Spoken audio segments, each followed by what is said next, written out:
चलिए आज समय में थोड़ा पीछे चलते हैं।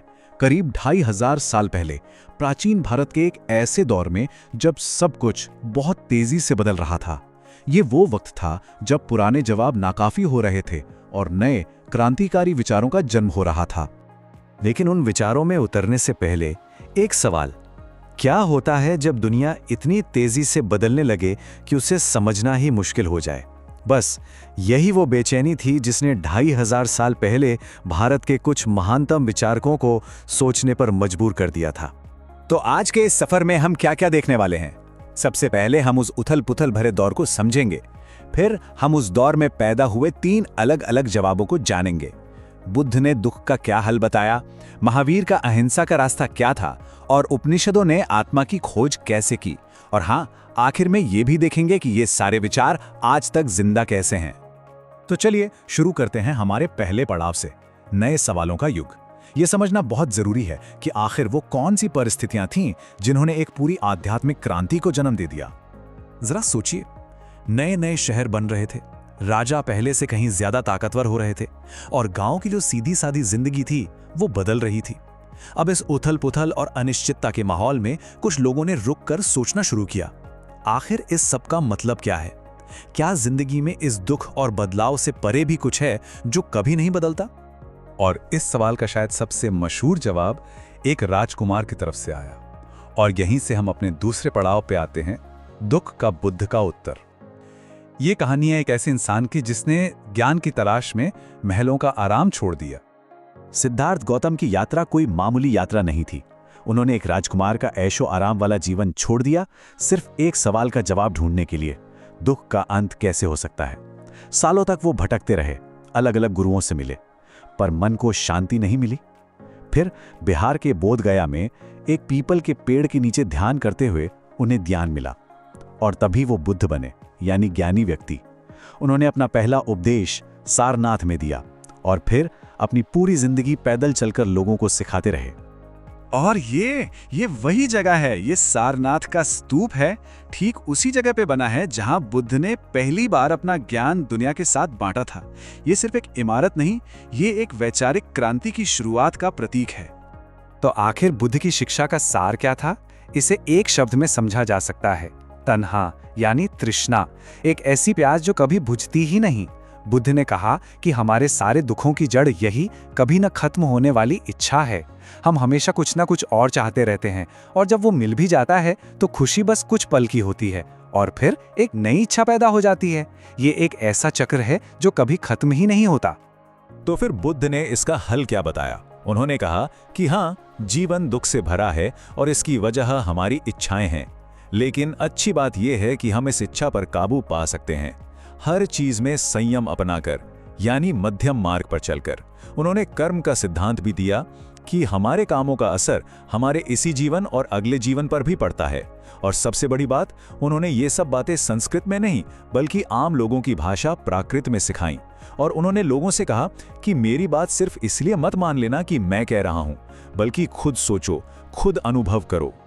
अपनी बातों को समझाने के लिए बुद्ध अक्सर कहानियों का सहारा लेते थे। चलिए किसागोतमी की इस कहानी को देखते हैं, जो दुख और मृत्यु की हकीकत पर एक बहुत गहरा सबक देती है। किसागोतमी नाम की एक महिला अपने बेटे की मौत से बहुत दुखी थी। वो मदद के लिए बुद्ध के पास आई। बुद्ध ने उससे कहा, मेरे लिए एक मुट्ठी सरसों के बीज ले आओ, लेकिन एक शर्त है, बीज ऐसे घर से लाना जहां आज तक किसी की मौत न हुई हो। किसागोतमी बड़ी उम्मीद से घर घर गई, लेकिन हर दरवाजे पर उसे एक ही जवाब मिला। किसी ने अपना पति खोया था, किसी ने अपनी मां, तो किसी ने अपना बच्चा। एक भी घर ऐसा नहीं मिला जिसे मौत ने छुआ ना हो। और तब जाकर उसे बुद्ध की बात का असली मतलब समझ आया। दुख सिर्फ उसका अपना नहीं है, ये दुनिया में हर किसी के लिए है। मौत जिंदगी की एक सच्चाई है जिससे कोई नहीं बच सकता। तो एक तरफ बुद्ध दुख से मुक्ति का रास्ता दिखा रहे थे, लेकिन वो अकेले नहीं थे। उसी दौर में एक और महान शिक्षक वर्धमान महावीर एक अलग लेकिन उतना ही शक्तिशाली रास्ता बता रहे थे। और ये हमें ले आता है हमारे तीसरे पड़ाव पर, महावीर का हिंसा का मार्ग, जो जैन धर्म का मूल सिद्धांत है। जैन धर्म के केंद्र में एक ही विचार है, अहिंसा। लेकिन यह सिर्फ चोट नहीं पहुंचाना नहीं है, ये उससे कहीं ज्यादा गहरा है। महावीर के लिए ये एक अटल नियम था, किसी भी जीवित प्राणी को, चाहे वो कितना भी छोटा क्यों ना हो, किसी भी तरह का कोई नुकसान नहीं पहुंचाना। और इस सिद्धांत के पीछे की भावना महावीर के इन शब्दों में कितनी खूबसूरती से झलकती है। सभी प्राणी जीना चाहते हैं, सभी के लिए जीवन प्रिय है। ये एक ऐसा विचार है जो हमें हर जीवित चीज के साथ जोड़ता है। तो ये बुद्ध के मध्यम मार्ग से अलग कैसे था? जमीन आसमान का फर्क था। जहां बुद्ध संयम की बात कर रहे थे, वहीं जैन धर्म बहुत ज्यादा आत्म अनुशासन की मांग करता था। अनुयायियों को पूरी तरह से अहिंसा, पूरी सच्चाई, चोरी न करना और ब्रह्मचर्य का पालन करना होता था। कुछ भिक्षु तो कपड़ों समेत दुनिया की हर चीज त्याग देते थे। ये आत्मनियंत्रण का एक बहुत ही कठिन मार्ग था। अच्छा, बुद्ध और महावीर के अलावा एक और परंपरा थी जो इन गहरे सवालों से जूझ रही थी, लेकिन यहाँ कोई एक गुरु नहीं था। ये एक सामूहिक खोज थी, ऋषियों और विचारकों के बीच सदियों से चली आ रही बातचीत का नतीजा। और ये है हमारा चौथा पड़ाव, उपनिषदों की आत्मा की खोज। उपनिषदों के विचारक पूछ रहे थे, इस मर जाने वाले शरीर और इस बदलती दुनिया के पीछे आखिर है क्या? क्या कुछ ऐसा है जो हमेशा रहता है? उनका जवाब 2 शब्दों में छुपा था, आत्मन यानी हमारे अंदर की व्यक्तिगत आत्मा, और ब्रह्मा यानी इस पूरे ब्रह्मांड की परम चेतना। और उनका सबसे क्रांतिकारी विचार ये था कि ये दोनों अलग नहीं हैं। आखिर में आत्मन और ब्रह्म एक ही हैं। ये विचार छांदोग्य उपनिषद की एक कहानी में बहुत अच्छे से समझाया गया है। 2 ऋषि खाना खाने बैठे थे, तभी एक भिखारी ने आकर कुछ खाना मांगा। उन्होंने मना कर दिया। भिखारी ने पूछा, आप किसकी पूजा करते हैं? उन्होंने जवाब दिया, सार्वभौमिक आत्मा की।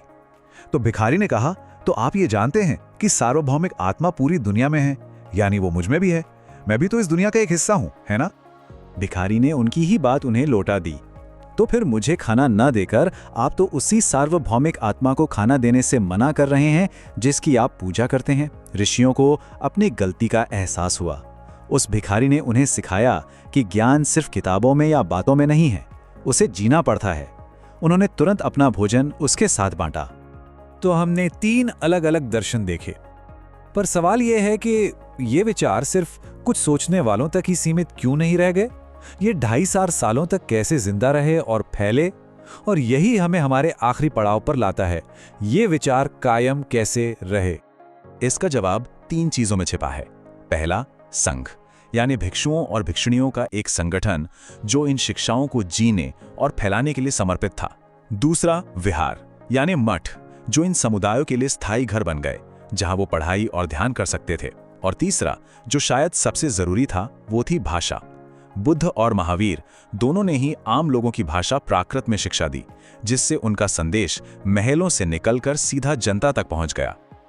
और याम उन विहारों में से एक का जीता जागता उदाहरण देख सकते हैं। ये महाराष्ट्र की कार्लिक गुफाओं में से एक विहार है।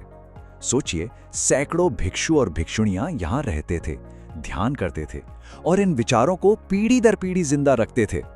तो 2500 साल पहले एक तेजी से बदलती दुनिया ने लोगों को जिंदगी के सबसे बड़े सवालों का सामना करने पर मजबूर किया। आज हमारी दुनिया भी उतनी ही तेजी से बदल रही है, शायद उससे भी कहीं ज्यादा। तो ये हमें एक आखिरी सवाल पर लाकर छोड़ देता है।